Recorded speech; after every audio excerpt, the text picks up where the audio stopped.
Salut les mecs, aujourd'hui nouvelle vidéo et aujourd'hui les amis on va essayer de déterminer le classement final de la Ligue de BKT pour la saison 2021-2022, c'est parti.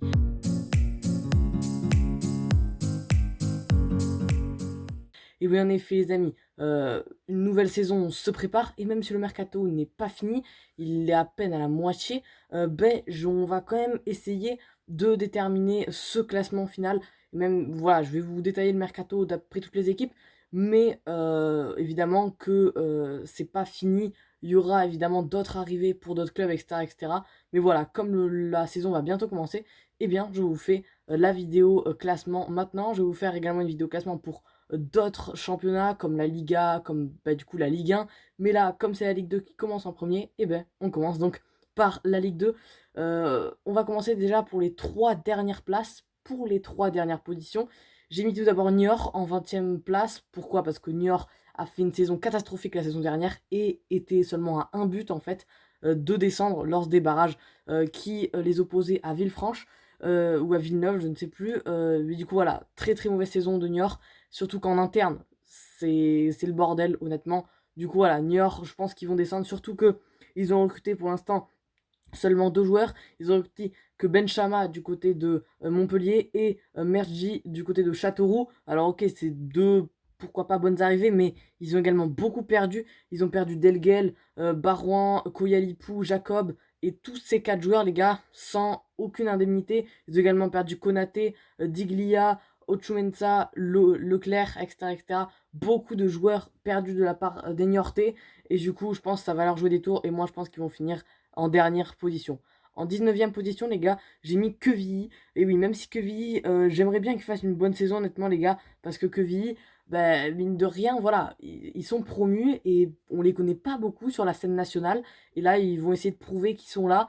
Mais je trouve que l'effectif n'est pas assez bon pour viser le maintien dans la Ligue 2. En tout cas, enfin, si, ils peuvent le viser, mais je pense qu'ils vont quand même finir 19e. Ils ont quand même recruté quelques bons joueurs, hein, puisqu'ils ont recruté Demucci, Pelletier, Gbélé, Descoquet ou même Nicolas Lemaître en poste de gardien de but. Après, voilà, c'est vrai qu'ils ont beaucoup perdu également, comme Lucas Toussaint, comme Romain Manquinan, Gobron, Oliveira, Plinson, Remar, Solihi, Planelli, Lemaître. Enfin, Lemaître, du coup, c'est une fin de prêt, mais du coup, ils l'ont recruté. Enfin, bref, voilà, beaucoup de joueurs perdus du côté de Quevilly, et je pense que du coup à cause de ça, même si évidemment c'est pas la fin du mercato, je pense qu'ils ont un effectif pas assez bon pour viser le maintien. En tout cas je leur souhaite, mais je pense qu'ils vont finir quand même 19e. En 18e place, je mets un club qui a visé le maintien la saison dernière. Je mets Pau, tout simplement, qui pourtant semble faire un assez bon mercato. Mais je trouve que déjà le jeu qu'on a vu la saison dernière était trop juste. Même si parfois on a vu des bons matchs, notamment le match contre Toulouse où il y a eu 2-2. Mais voilà, on voit pas assez de grande qualité technique dans cette équipe de Pau. Après les recrues qu'ils ont fait, notamment comme Van Boto, comme Oliero, comme Nizic, comme Essende, comme Dembélé ou comme Giannessi, peut-être que là ça va apporter de la qualité technique, mais je sais pas si ça va suffire. Parce que voilà, après, ils ont perdu beaucoup de joueurs comme Anthony Sacramonino, comme en fait c'est l'ancien niçois, Bayard, Diarra, Ba, Tube, Trinadé, Chaminade, Diatta ou même Enger. Voilà, pour tous les joueurs qu'ils ont perdus, ça fait beaucoup. Après voilà, comme je le dis, le mercato n'est pas fini, mais c'est vrai que je pense que Pau va finir 18e. Après voilà, 18e n'est pas synonyme de relégation, c'est synonyme de barrage. Du coup voilà, on verra bien ce qui se passe. Maintenant, pour ce qui est de la 17e, de la 16e et de la 15e place, déjà en 17e place, j'ai choisi de mettre Dunkerque. Dunkerque qui n'est pas très actif sur le mercato. En effet, ils ont recruté que 2 joueurs. Ils ont recruté Wada et Azangpo. Bon, ils ont également recruté, enfin c'est pas vraiment une recrue, mais il y a Théo Loridan qui était à Dunkerque B, qui passe donc à Dunkerque Pro. C'est pas vraiment une recrue. Pourtant, les Dunkerquois ont quand même pas mal perdu dans ce mercato, puisqu'ils ont perdu Goteni, Viala, Bosca, Romil, Cheikh Diarra, qui était quand même très très bon cette saison, et voilà, ça va être un peu compliqué de faire sans lui, ou même Marc-Antoine Guillaume, c'est pas une grande perte, mais voilà, quand même beaucoup de pertes, et je trouve qu'ils n'ont pas fait un super mercato, même si évidemment il n'est pas fini. C'est pour ça que je mets Dunkerque à la 17e place, qui donc se maintiendrait, mais sans trop de conviction. Maintenant, pour ce qui est de la 16e place, j'ai mis donc Rodez. Rodez qui, pourtant, Rodez, voilà, ils ont fait un bon mercato, hein. Honnêtement, ils ont recruté pas mal de joueurs, comme Danger, comme Corridor, comme Malanda, Far, Rajo, Boades, Despres, beaucoup de joueurs de Nîmes, surtout 3 joueurs quand même du Nîmes Olympique. Ils ont recruté également Zidane, Enzo Zidane évidemment. Du coup voilà, ils ont recruté pas mal de joueurs, mais je pense que Rodez, ils ont pas cette qualité technique, et même au niveau de l'entraîneur, tout ça, j'aime pas trop son style de jeu. euh, Parce que Rodez, c'est surtout un style de jeu défensif. On se rappelle du match contre le TFC où ils ont gagné 1-0 par exemple, mais en fait, je suis pas sûr que ça tienne toute la saison, et c'est pour ça que je pense que Rodez va finir entre la 16e et la 13e place. Moi, je les place 16e. Je suis peut-être un peu pessimiste, mais voilà. Et je les place 16e également parce qu'ils ils ont beaucoup perdu. Ils ont perdu Wafsa, Doulin, Dieng, Matisse, Guivarch, Ruffo, Henry, Allégué, T, Retero, Roche, Poujol, ou même Pellerade. Voilà, beaucoup de pertes dans cette équipe ruténoise. Donc il faudra voir ce que ça donne. Mais moi, j'attends pas un grand Rodez pour la saison prochaine. Et la 15e position, les gars, ça serait une réussite pour ce club. Bastia, et oui, Bastia qui est de retour en Ligue 2 après une grosse crise financière du côté du club corse.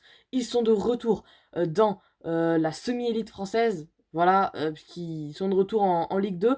En Ligue 2, et en plus ils ont été actifs sur le mercato, et un mercato qui me plaît bien. Ils ont recruté par exemple le jeune Kaiboué de Montpellier, ou même l'expérimenté Placide, Saadi, Vicenci, Paloun, Sinati, voilà, pas mal de recrues, enfin pas mal de recrues, ils n'ont pas fait un énorme mercato pour l'instant, mais en tout cas c'est des recrues intelligentes je trouve, qui vont permettre à ce club Bastier de se maintenir, même s'ils sont perdus quelques joueurs comme De Silva, Kirbarch, Sali, Moretti, Raspentino. Raspentino, ok, c'est un gros joueur de cet effectif Bastier, mais c'est pas incroyable. Et à part ce joueur, il n'y a pas de vrais, de vrais cadres qui sont partis. Il y a quand même Gilles Sioni, mais c'était pas un titulaire indiscutable à ce poste de latéral droit. Du coup, voilà, je pense que Bastia va se maintenir assez tranquillement à la 15e position. Maintenant, les amis, pour finir cette seconde partie de tableau, je vais vous donner donc les 4 dernières équipes. Tout d'abord, en 14e position, j'ai choisi de mettre Caen. Caen qui n'a pas fait beaucoup d'arrivées, hein. Ils ont recruté seulement 4 joueurs pour l'instant. Ils ont recruté, enfin 3 joueurs même, puisqu'ils ont recruté, enfin non, même un en fait, parce que il y a 3 joueurs, mais en fait, c'est plus. En fait, par exemple, il y a Théo Barré et Kevin Mbala, mais en fait, c'est des joueurs de camp B. Donc voilà, en fait, ils sont juste remontés. Pour l'instant, il n'y a qu'une recrue, c'est Wadja. Après, il y a beaucoup de retours de prêt, certes, mais je suis pas sûr que ça va suffire pour faire une très bonne saison côté Canet. Surtout qu'ils ont beaucoup perdu. Voilà, ils ont perdu Tutu, Ngom, JCP, Weber, Mbege, Moussaki, Zahari, Yacine Bamou, qui était un cadre de cette équipe, comme Kevin Mbala également, mais surtout Steve Yago, qu'ils ont perdu. Voilà, donc beaucoup de cadres perdus. Et je pense que quand, même si, voilà, 14e, c'est pas catastrophique vu la saison qu'ils viennent de faire, ils se maintiennent sur un penalty de Yacine Bamou à la dernière minute contre Ajaccio, il me semble. Mais voilà, c'était très compliqué cette saison pour le club français. Mais du coup, je pense qu'ils vont un peu quand même relever la tête de l'eau, mais sans plus. Et j'attends encore une saison décevante du côté des Canets. Maintenant, pour ce qui est de la 13e position, j'ai choisi de mettre Ajaccio. Ajaccio qui, voilà, après 13e, ce serait pas une grosse désillusion pour ce club corse, mais ce serait pas non plus superbe. Voilà, ils ont quand même eu pas mal de. Enfin, pas mal. Ils ont eu quelques départs, comme Luca Pellegrini, Matoir, NJK, Marcella, Senati ou même Corinus. Euh, mais ils ont fait quand même quelques arrivées, même si c'est vraiment pas fou hein, ce qu'ils ont fait, puisqu'il y en a que 3. Alors même s'ils avaient perdu Luca Pellegrini, finalement ils l'ont recruté. Enfin, ils l'ont recruté, mais du coup il est parti en prêt dans un club. Ils ont également pris en prêt Clément Vidal. Ça, par contre, ça, c'est très intelligent, je trouve, de leur part. Et ils ont enfin recruté un jeune défenseur central. Il s'agit de Oumar Gonzalez de Chambly. Du coup, voilà les amis, pour Ajaccio, j'attends pas une énorme saison d'Ajaccio qui, je pense, va finir 13e. Maintenant, en 12e position, pardon, j'ai mis Valenciennes. Valenciennes qui est souvent dans le ventre mou de la Ligue 2. Et je les attends pas vraiment à ce qu'ils bougent, honnêtement. Parce que voilà, Valenciennes, l'année dernière, ils ne nous ont pas montré des gros jeux, même si parfois il y avait de bonnes choses. Mais sur certains matchs, comme le 5-4 face au TFC, il y a eu d'autres choses et de ça. Même la victoire 2-0 hein, face au TFC. Voilà, mais je trouve pas que c'est une superbe équipe. Surtout qu'ils ont recruté pour l'instant que un joueur, et c'est un joueur en prêt, c'est Lucas Chevalier, le jeune gardien prometteur du LOSC. Mais sinon, à part ça, ils ont rien fait pour l'instant. Pourtant, ils ont beaucoup perdu quand même, comme Pellenar, pardon, Bong, Kosic, Kankava, Chergui ou même Jérôme Prior, leur gardien de but titulaire. Donc voilà, ça va être très compliqué, je pense, cette saison pour Valenciennes, surtout qu'il y a même la fin du prêt de Gouchelou qui était pas mal cette saison quand même. En tout cas, voilà, il joue quand même à Rennes. Du coup, voilà, on va voir ce que ça donne. Moi, je n'attends pas un grand Valenciennes. Et pour finir cette seconde partie de tableau, j'ai mis Guingamp. Guingamp qui, bon, c'est un peu coup-ci coup-ça, parce que ils ont fait beaucoup d'arrivées, certes, comme Pierre Lemonnier, comme Civis, Barthelmé, etc., etc. Ils ont même beaucoup de retours de prêt, ça c'est important, mais ils ont également beaucoup perdu. Ils ont perdu Brian Pelé, Paloun, Alexis Romao, Ronny Rodelin, Gosuma Fofana, Jérémy Melo, Larsen, Barré, Boudjema, Valdivia, Sorbon, Firi, Entep, Poitiers, enfin bref, beaucoup de joueurs, mais surtout beaucoup de cadres comme Paul-Georges Entep, comme Firi, comme Sorbon qui lui est en fin de carrière, Brian Pelé également, Alexis Romao, Rodelin, voilà, c'est vraiment des cadres de cette équipe guingampaise qui partent, et donc je pense que Guingamp va pas être fou. Et encore, j'ai été gentil, je pense, de les mettre à la 11e place, parce que c'est vraiment possible qu'ils finissent bien en dessous de cela. Maintenant les amis, on attaque donc la première partie de tableau. On commence à passer quand même aux choses sérieuses. Pour cette première partie de tableau, donc j'ai choisi de mettre 4 équipes directement, 4 équipes qui sont à peu près du même niveau. Tout d'abord, j'ai mis Le Havre qui a pas perdu beaucoup de joueurs, hein. Ils ont seulement perdu Mamadou Fofana et Hervé Basile. Et ils ont recruté pour l'instant 4 joueurs par l'intermédiaire de Casimir, Ba, Gomez et Richardson. Voilà, c'est quand même de bons joueurs. Enfin, en fait, c'est pas vraiment des recrues, mais c'est des joueurs qu'ils ont amenés de leur centre de formation, et je trouve ça assez bien de leur part, mais d'un côté, peut-être qu'il faudrait un peu de recrues, mais comme le mercato n'est pas fini, je choisis quand même de les mettre en première partie de tableau. Maintenant, en 9e position, pardon, j'ai mis Amiens. Amiens qui a un peu déçu quand même la saison dernière, parce que comme ils avaient fini 19e, et peut-être qu'ils n'auraient pas vraiment mérité de descendre il y a 2 ans, ben, peut-être que voilà, on s'attendait à ce qu'ils remontent directement ou quoi. Finalement, ils ont fait une saison très très moyenne. Et là, ils ont recruté quelques joueurs comme Amadou Fofana, donc, qui est parti de Le Havre en fait en prêt, comme Fermoz Mendy, Akodoré ou même Gomez. Voilà, mais ils ont aussi perdu pas mal de joueurs, surtout des joueurs qui étaient prêtés et dont les clubs ont levé leur option d'achat, comme Alexis Blin, comme Gaël Kakuta par exemple. Ou même, voilà, il y a même la fin de prêt de beaucoup de joueurs comme Ouattara, Wagé, Opoku, même Racine Colli. Voilà, donc ça va être un peu compliqué cette saison pour Amiens, mais je les vois quand même finir 9e dans le ventre mou. Maintenant, en 8e position, pardon, j'ai choisi une équipe que j'aime bien. C'est Nancy. Nancy qui a pas fait une saison incroyable la saison dernière, mais qui a quand même fini 8e. Et je pense qu'en fait, ils vont finir à la même position. Voilà, parce qu'ils n'ont pas fait un gros mercato, mais sans plus, ils ont recruté Delos, Thomas Basila, ça c'est très important, ce joueur qui est vraiment pas mal. Biron et Cham. Voilà, un gros réseau du côté du club d'Ostende en Belgique. Et ils ont quand même perdu pas mal de joueurs, hein. Fischer, Bassi, Santos, Wo, Surzak, Biron, Ngamba, Sissoko, Seka, Endo, Barca et même Bassoumyana. Voilà, beaucoup de joueurs perdus, mais je pense quand même que Nancy va finir dans cette première partie de tableau. En tout cas, ce serait une réussite pour eux si ils finissent là. Ensuite, pour le dernier club que là j'ai choisi de mettre dans cette rubrique, en 5e position, j'ai choisi de mettre l'AJ Auxerre. L'AJ Auxerre qui a fait une bonne saison la saison dernière. Ils ont fini 6e, voilà, aux portes du barrage. Finalement, ils n'ont pas réussi à y aller à ce barrage. Mais voilà, là, ils vont tout faire pour. Ils ont recruté quand même Pelnard et Gaëtan Perrin. C'est pas mal. Mais ils ont aussi perdu. Ils ont perdu Van Boto, Mickaël Lebihan. Ça, c'est une grosse perte, parce que Mickaël Lebihan, on le sait, c'est le meilleur buteur de la saison dernière de Ligue 2. Il va beaucoup manquer à cette équipe.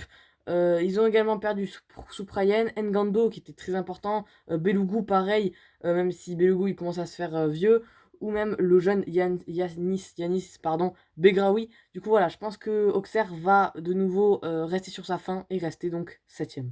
Maintenant les amis, je vais vous délivrer mes 6e, 5e et 4e places. Voilà, donc juste avant le podium.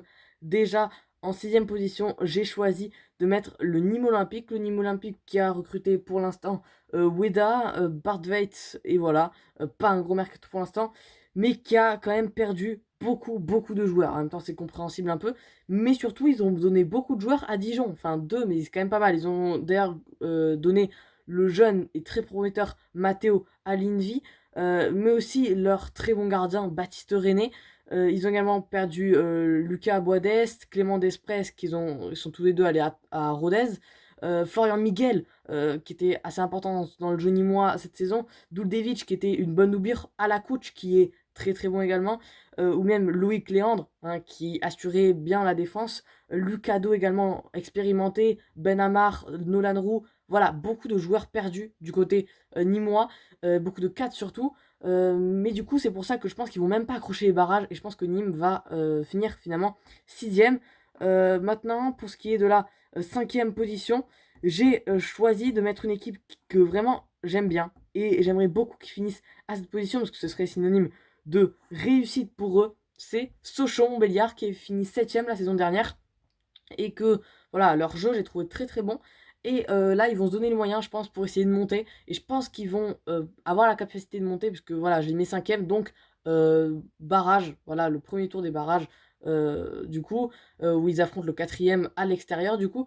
Mais voilà, ils ont fait un mercato très intéressant. Ils ont recruté Dokuto, Aldo Kaloulou, Anaeba même de Strasbourg, ou même Mauricio, Henri, Tebili, Galvez Diarra, ou même Vitar. Voilà, pas mal de bons joueurs recrutés, un mercato très intelligent côté socialien, même s'ils ont perdu beaucoup de joueurs comme Lasme, Jarmoini, Dame, Sens, Ntola, Understock, Paille, Long, Mbakata, Urega et Martial. C'est pas des joueurs, voilà, en fait ils ont dégraissé, mais ils ont dégraissé intelligemment parce que c'était pas essentiellement des cadres qui sont partis, et c'est très intelligent de la part des socialiens. C'est pour ça que je les vois faire une très belle saison et finir 5ème.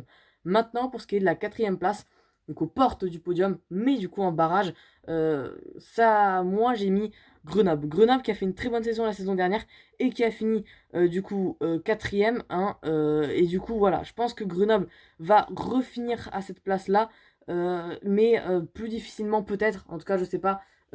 Pour l'instant ils ont recruté que deux joueurs, ils ont recruté Kokreze et Boissy, voilà. Et par contre ils ont quand même perdu Moussa Djité, qui est très bon à Grenoble, mais également Willy Semedo, qui était titulaire là-bas. Jesse Bennett également pouvait apporter sa patte, ou même Demba, voilà. Donc il y a beaucoup de joueurs qui sont partis.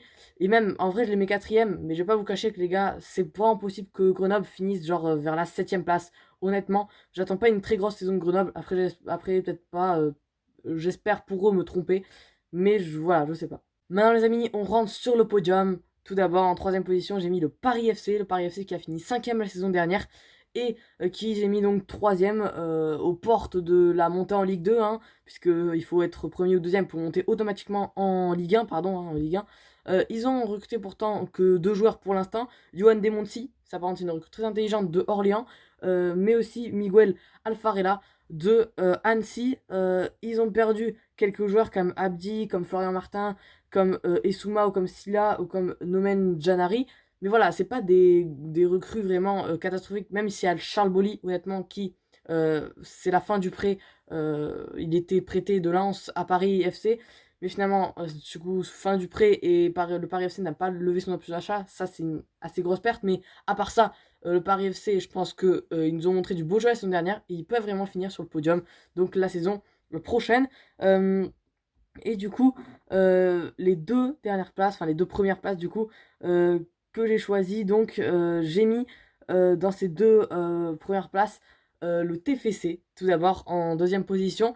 Le TFC qui a perdu quelques joueurs quand même, hein, comme ils ont perdu quand même Devier, Machado, ils ont perdu Gonçalves, Wesley Saïd, Koulouris, Guacoechea, Moubele, voilà, mais c'est pas des joueurs incroyables, enfin il y a quand même Machado qui était titulaire et qui a fait une superbe saison, mais hormis ce joueur, c'était que des joueurs qui ne jouaient plus à Toulouse, donc voilà, c'est du décraissage intelligent.